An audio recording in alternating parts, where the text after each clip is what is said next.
জয় হিন্দ বন্ধুরা, আমি দীপঙ্কর মন্ডল। আপনারা দেখছেন নবান্ন নিমন্ত্রণ। আপনাদের সবাইকে স্বাগত। 9 এপ্রিল 2026 এই দিনে সুদীপ্ত সেন তিনি রেহাই হচ্ছেন, তিনি জামিনে মুক্ত হচ্ছেন। তার বয়স হতে চলেছে 67 বছর 9 দিন। একদম 67 বছর 9 দিন তার বয়স হবে। তাকে গ্রেপ্তার করা হয়েছিল, আপনারা জানেন, 2013 সালের 23 এপ্রিল। কাশ্মীরের সোনমার্গ থেকে তার সঙ্গী ছিলেন, মানে সুদীপ্ত সেন যিনি সারদার কর্ণধার, তার সঙ্গে ছিলেন দেবযানী মুখোপাধ্যায় নামে একজন তার কোম্পানির ডিরেক্টর, যিনি রিসেপশনিস্ট পদে ঢুকেছিলেন এবং ক্রমশ তার উন্নতি হতে হতে প্রমোশন হতে হতে তিনি একদম অ্যাসিস্ট্যান্ট ডাইরেক্টর পদে চলে যান।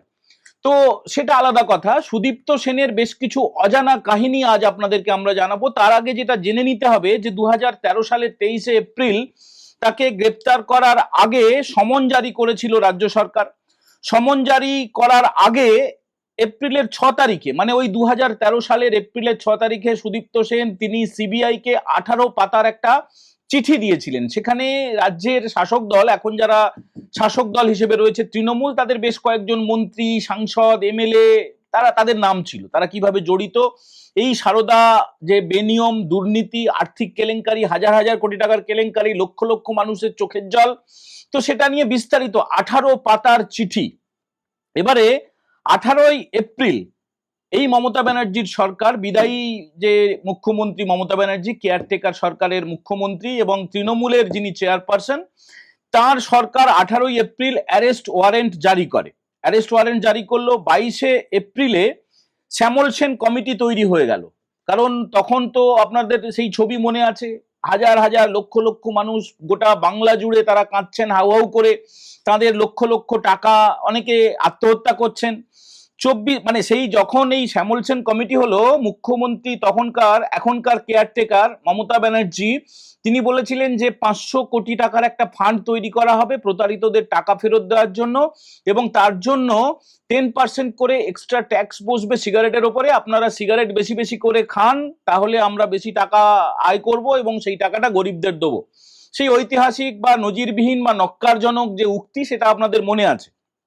24 এপ্রিলে সেই সারদার যে 500 কোটি টাকার ফান্ড, সেটা গঠিত হয়েছিল। তার আগে সুদীপ্ত সেন অ্যারেস্ট হয়ে গেছেন এবং তারপরে 2014 সালের 9 মে সিবিআই তদন্তের নির্দেশ দিয়েছিল সুপ্রিম কোর্ট। তো এগুলো আপনারা মোটামুটি কম বেশি জানেন। এবং দেখুন, 2004 সালে নতুন পাসপোর্ট তৈরি করেছিলেন এই সুদীপ্ত সেন। সুদীপ্ত সেনের রহস্যটা কি? সুদীপ্ত সেনের রহস্য হচ্ছে, তার নাম কিন্তু সুদীপ্ত সেন নয়, তার নাম হচ্ছে শঙ্করাদিত্য সেন।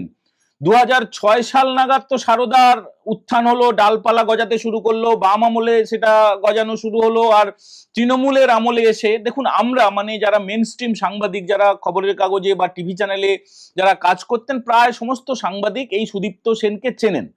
সুদীপ্ত সেনকে আমি ব্যক্তিগতভাবে প্রথম সামনাসামনি দেখেছি 2009 সালে নেতাজি ইন্ডোর স্টেডিয়ামে, কলকাতার নেতাজি ইন্ডোর স্টেডিয়ামে একটা সারদারি অনুষ্ঠান হচ্ছিল। সেখানে প্রচুর মানুষ এসে একদম ভূপতিত হয়ে, ভূমিষ্ঠ হয়ে প্রণাম করছিলেন। তখন সুদীপ্ত সেন কিন্তু কাউকে বাধা দিচ্ছিলেন না। তো সেই দৃশ্য দেখে লোকটার প্রতি আমার ঘেন্না তৈরি হয়েছিল, যে এ কেমন লোক, আর চোখটা ভীষণ ক্ষুরোধার, একটা ধূর্ত, একটা লোভী মানুষের মতো চোখ। তো এখন সোশ্যাল মিডিয়ায় অনেকে দেখবেন কমেন্ট করছে, গুরুদেব তুমি ফিরে এসো, তুমি আমাকে বাঁচা শিখিয়েছো, তুমি হাঁটতে শিখিয়েছো। এই লোকটা আদতে একজন ফেরেববাজ এবং দাগী অপরাধী। 13 বছর, প্রায় 13 বছর পর তার জেল মুক্তি হতে চলেছে, তাও নির্দোষ প্রমাণিত হয়ে না, বেলে মুক্তি পাচ্ছেন, জামিনে মুক্তি পাচ্ছেন। এর আসল নাম ছিল শঙ্করাদিত্য সেন। স্বাধীনতার সময়ে এর যে বাবা, মানে এখনকার যে সুদীপ্ত সেন যে নাম পরিবর্তন করেছে, আগে নাম ছিল শঙ্করাদিত্য সেন, তো তার বাবা সপরিবারে বাংলাদেশের ঢাকা থেকে এপারে চলে আসে, এন্টালিতে থাকতে শুরু করে। এরপরে এই যে শঙ্করাদিত্য সেন, সে হচ্ছে জমি মাফিয়া হিসেবে কাজ করতে শুরু করে। তার আগের কি ইতিহাস? তার আগের ইতিহাস হচ্ছে, এই ফেরেববাজ মানুষেরা যেমন হয়, তো এ ছিল সুবক্তা, ভালো বক্তৃতা দিতে পারতো এবং চারু মজুমদারের চোখে পড়ে গিয়েছিল, নকশাল আন্দোলনের সঙ্গে জড়িয়ে যায় এবং জেল খাটে। দেখুন, এই যে এতদিন ধরে প্রেসিডেন্সি জেল থেকে যখন বেরোবে, দেখবেন বীরের মতো সমস্ত মিডিয়া থাকবে, ফুলের মালা থাকবে, কেউ কেউ গুরুদেব বলবে চোরকে, ফেরেববাজকে। এ কিন্তু এই আদতে এই ফেরেববাজ লোকটি প্রথমবার জেল খাটছে না, এর আগেও সে জেল খেটেছে। প্রথমবার যাকে বিয়ে করেছিল, তারপরে এখন দ্বিতীয় স্ত্রী রয়েছে, তার দ্বিতীয় স্ত্রী, ছেলে, তার সমস্ত পরিবারকে অ্যারেস্ট করা হয়েছিল। সেটা মানে ব্যাপার, সেগুলো নিয়ে আজকের আলোচনা না। আমাদের আজকের আলোচনা হচ্ছে এই যে শঙ্করাদিত্য সেন এ প্লাস্টিক সার্জারি করেছিল। মানে এখন যে মুখটা আপনারা দেখছেন সুদীপ্ত সেনের, এই মুখটা কিন্তু অরিজিনাল মুখ না, এটা পরিবর্তিত মুখ। এটা একটা বড় রহস্য। এটা সম্ভবত আপনাদের এই যে মেন স্ট্রিম মিডিয়াগুলো, টিভি চ্যানেলগুলো বলবে না।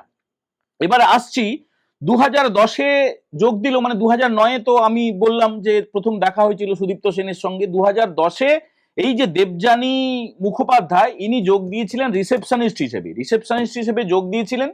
তারপরে তারা 2013-র আগে যেটা দেখা যায়, বেশ কিছু দালাল রিপোর্টার বা ফোড়েরা একদিকে যখন টাকা উঠছে বাজার থেকে, টাকা তোলা হচ্ছে, টাকা বিলিয়েও দেওয়া হচ্ছে, সরকারকে অ্যাম্বুলেন্স দিচ্ছে, মানে মমতার সরকারকে অ্যাম্বুলেন্স দেওয়া হচ্ছে, মমতার কলকাতা পুলিশকে মোটর বাইক দেওয়া হচ্ছে, সেগুলো তিনি নিচ্ছেন। এবং 2011 সালে মমতা ব্যানার্জি ক্ষমতায় আসার আগে তিনি কিন্তু বেশ কয়েকটা জায়গায় মিটিং করেছেন বলে তার দলেরই বেশ কয়েকজন জানিয়েছেন। দিল্লিতে মিটিং করেছেন, ডেলোতে মিটিং করেছেন, এইসব হয়ে গেছে। সেখানে কি কথা দেওয়া হয়েছিল, যে আপনাকে 2014-তে প্রধানমন্ত্রী হিসেবে প্রজেক্ট করব। কিভাবে প্রজেক্ট করব না, আমি একাধিক মিডিয়া চ্যানেল কিনে নেব, এফএম স্টেশন কিনে নেব, টেলিভিশন চ্যানেল কিনে নেব। টাকার তো অভাব নেই, গরিব মানুষের রক্তচোষা টাকা, পেটে পা দিয়ে গলায় পা দিয়ে আদায় করা টাকা, এবং সেই টাকাগুলো না ফেরত দিয়ে সেগুলোকে এইভাবে আমি খরচ করব। আপনাদের যা তোলাবাজি কোটি কোটি টাকা, সেগুলো তো দেবই। কটা কাগজ হয়েছিল খালি শুনুন: seven sister post, Bengal post, সকালবেলা, কলম, প্রভাত বার্তা, আজির দৈনিক বাটুরি, মানে এটা আসামিয়া অহমিয়া ভাষায়, আজাদ হিন্দ হিন্দি ভাষায়, পরমা ম্যাগাজিন, অপর্ণা সেনকে এডিটর করা হয়েছিল। এই অপর্ণা সেন, আপনারা অনেকে বলেন না বুদ্ধিজীবীরা কোথায় গেল, বিবেক বিক্রি হয়ে গেল। আরে বাবা, তারা সত্যি সত্যি বিক্রি হয়েছে। তো শতাব্দী রায়ের নাম এসছে এই সারদা কাণ্ডে, অপর্ণা সেনের নাম এসছে, অনেকের নাম এসছে। আর যাদের নাম আসেনি তারা হচ্ছে সরকারি ফ্ল্যাট নিয়েছে, গাড়ি নিয়েছে, বাড়ি নিয়েছে। তো এইসব করলে আর কি করে হবে? টাকা পয়সা নিয়ে নিলে আর যদি সরকারি আবাসনে থাকার সুযোগ পায়, তারা কি করে প্রতিবাদটা করবে বলুন তো? তারা নিউজ, মানে যতগুলো বললাম তার কন্টিনিউশন করছি।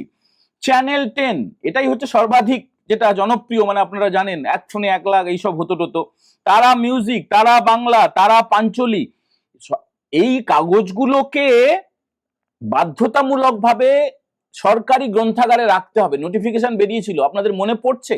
দেখুন, 15 বছরে এত অপকীর্তি হয়েছে, এত অনাচার হয়েছে, এই অপদার্থ সরকার এত কিছু করেছে, কিন্তু এটা আপনাদের ভোলা উচিত না যে এই যে সারদার যে কাগজগুলো, এই কাগজগুলোকে আবশ্যিকভাবে এই মমতা ব্যানার্জির সরকার তারা নোটিফিকেশন জারি করেছিল, গেজেট নোটিফিকেশন করে বলেছিল যে এগুলো রাখতেই হবে।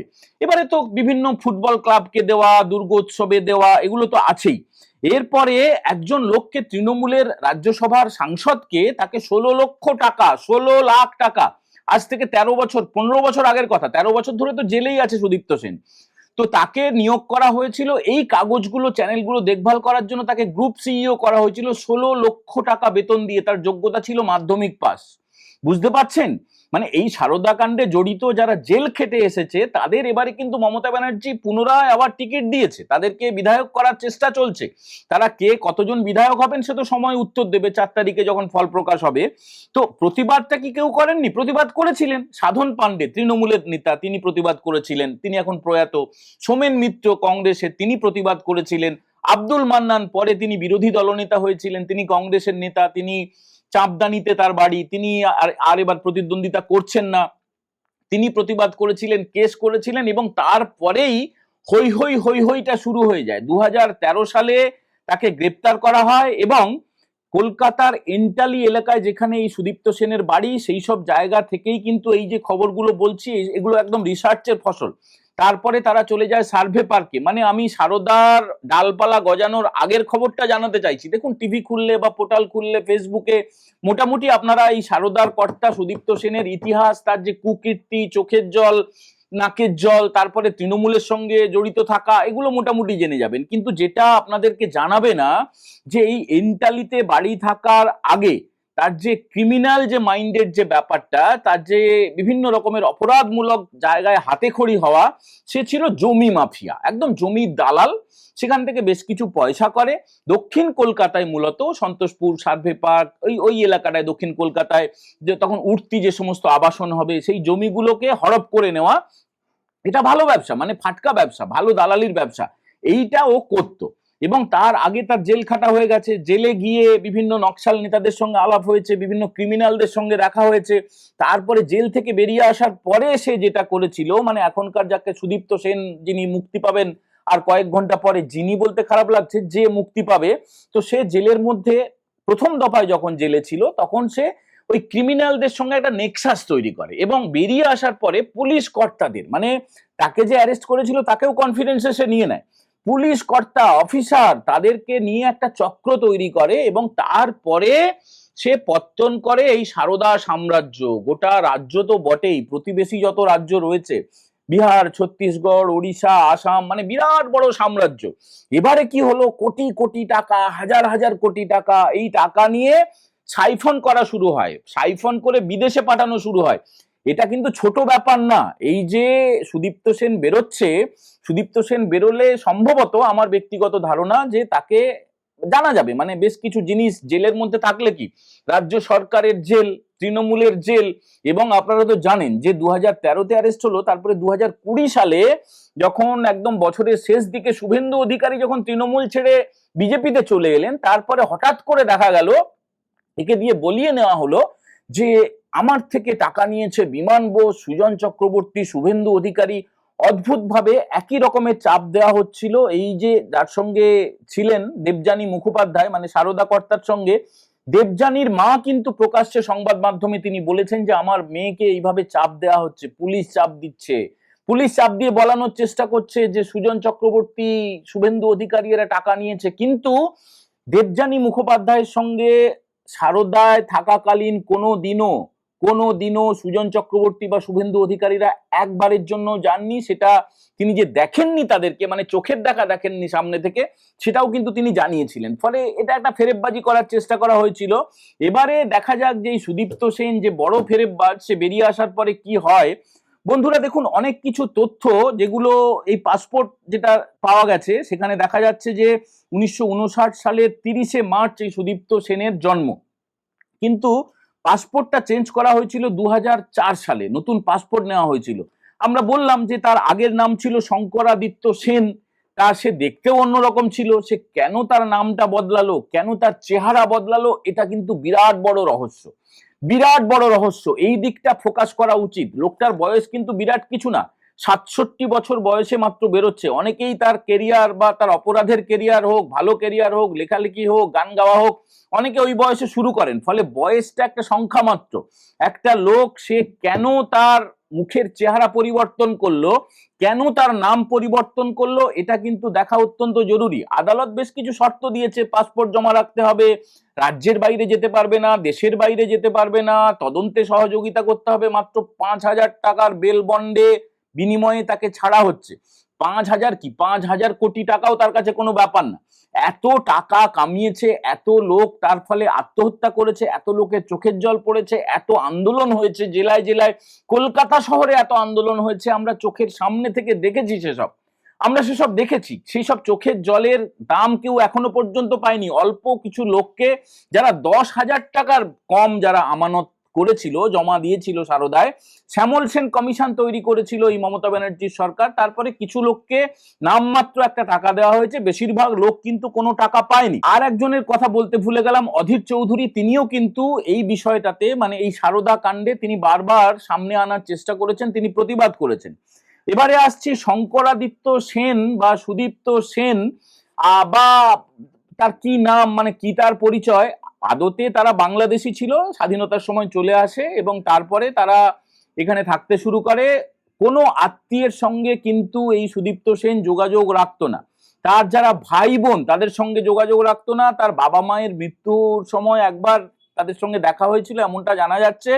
কিন্তু এখন মূলত যেটা অবস্থা, যে জেলের মধ্যে থেকে তাকে এমন ভাবে বোঝানো হয়েছে, এমন ভাবে কিছু একটা টোপ দেওয়া হয়েছে, এই ভোটের আগে সে বেরিয়ে এসে সম্ভবত এ রাজ্যের বিরোধী দল বা বিরোধী দলের যে সমস্ত নেতারা রয়েছেন তাদের বিরুদ্ধে কিছু একটা তিনি বলবেন। কিন্তু ওই ফেরেববাজের মুখের কথা কতটা সাধারণ মানুষ বিশ্বাস করবেন, কতটা অবিশ্বাস করবেন, সেটা সময় উত্তর দেবে।